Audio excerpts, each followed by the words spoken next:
Plutôt que de faire une intro débile comme d'habitude, je vais plutôt lancer un petit appel. Je cherche quelqu'un qui pourrait éventuellement me traduire les riffs de ouf en anglais, en sous-titres. Voilà.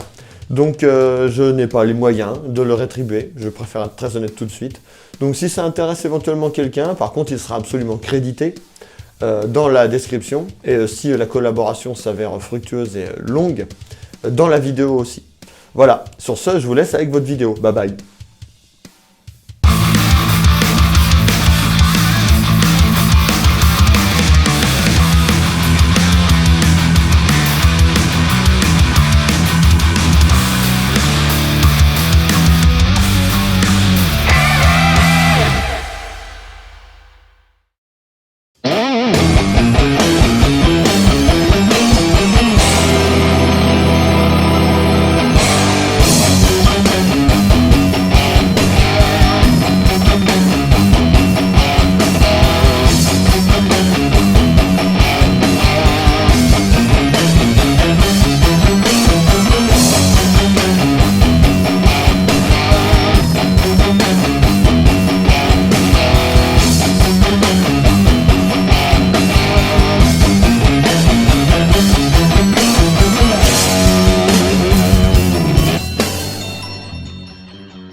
Hello les loulous, bien entendu, c'est moi, c'est Nono, je suis ravi de vous retrouver pour ces nouveaux riffs de ouf consacrés à Perpetual de l'album Fire and Ice du père Yngwie Malmsteen.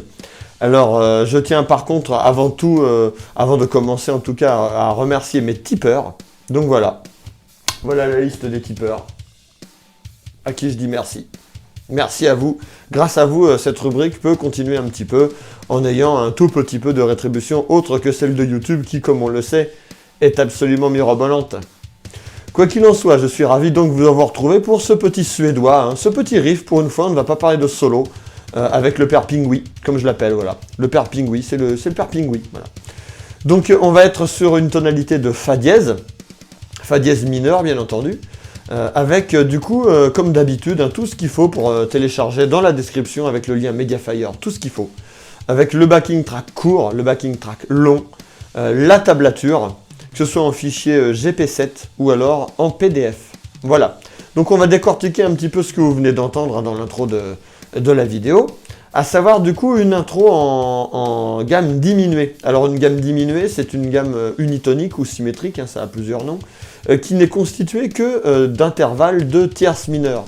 C'est-à-dire qu'en fin de compte, chacun des degrés est séparé par un ton et demi, c'est-à-dire 3 cases.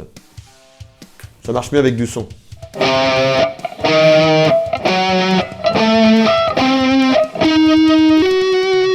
D'accord? Donc là, au début, on va commencer hein, par cette gamme-là qui va être déclinée de manière un petit peu régulière, avec un petit pattern de montée que vous allez vite choper. On a d'abord, hein, bien sûr, un petit slide.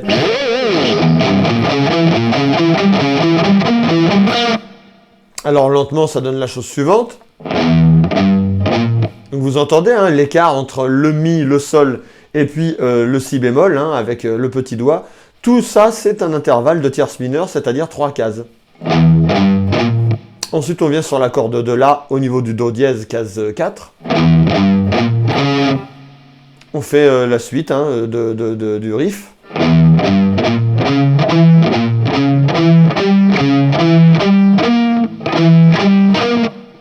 Ça, c'est pas bien compliqué. Par contre, il faut essayer de s'organiser et essayer d'utiliser le moins d'énergie possible.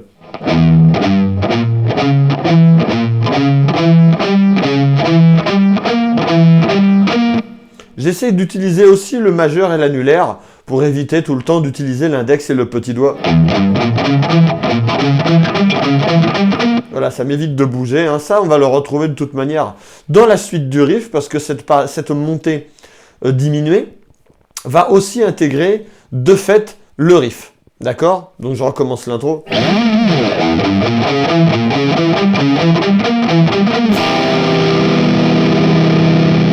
Et là, on a un accord un petit peu particulier. On a un power intervalle de Do, intervalle de quinte. On peut rajouter l'octave si on veut. Hein. Et du coup, on a une basse en Mi. Donc si on devait chiffrer cet accord-là, on dirait que c'est un Do slash Mi, C slash E. On entend bien que la basse de mi donne un côté un petit peu lourd à la chose. Donc je recommence.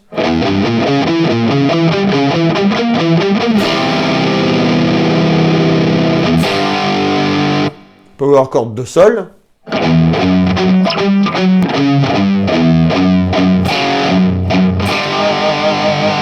Alors là, qu'est-ce que je fais? Je fais tout simplement un mi corde à vide, corde demi-grave, un fa dièse, et un fa dièse aussi case 4, corde de ré avec le petit doigt, que je balade sur le sol. Donc là, je suis en note à note. Je vous le fais lentement.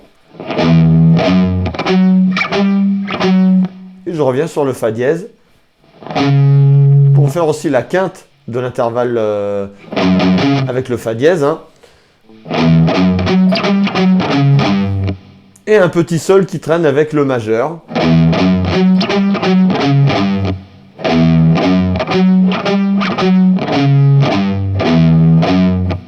Voilà, ça c'est la phrase qui est en single note dans la rythmique, à apprendre bien entendu par cœur.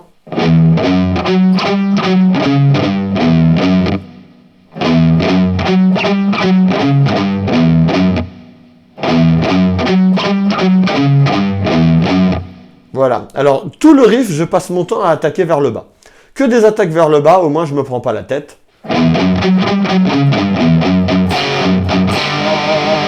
Ensuite, intervalle de quarte qui termine le power de fa dièse et de sol, avec toujours la basse en fa dièse. N'hésitez pas aussi à vibrer avec vos deux doigts, hein, la case 5 sur les cordes de la et ré. Donc le riff donne ça en entier. On va faire la même chose, sauf que au lieu de venir résoudre sur un sol, on va venir résoudre sur un mi.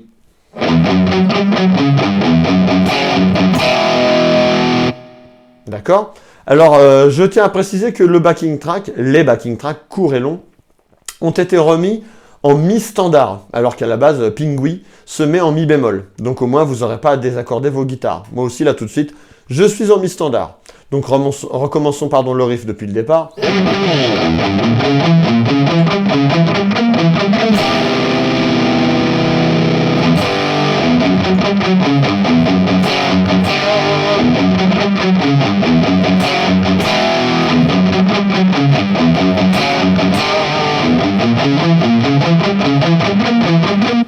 Et là, on retrouve notre petite montée diminuée qui va bien, comme dans l'intro.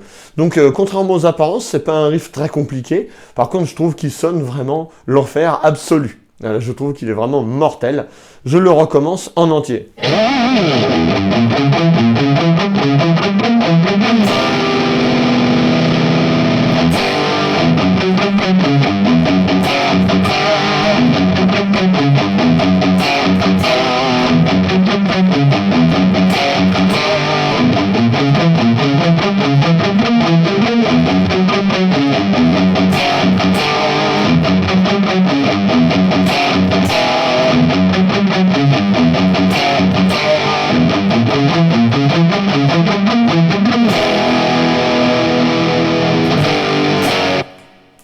Voilà, hein, il n'y a pas grand chose à expliquer, hein, on est vraiment sur du Yngwie pur jus.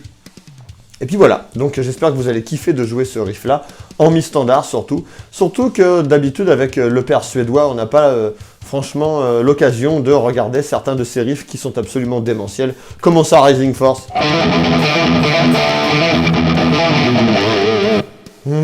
Voilà. Sur ce, je tiens à nouveau à remercier mes tipeurs. Je vous fais la bise les enfants.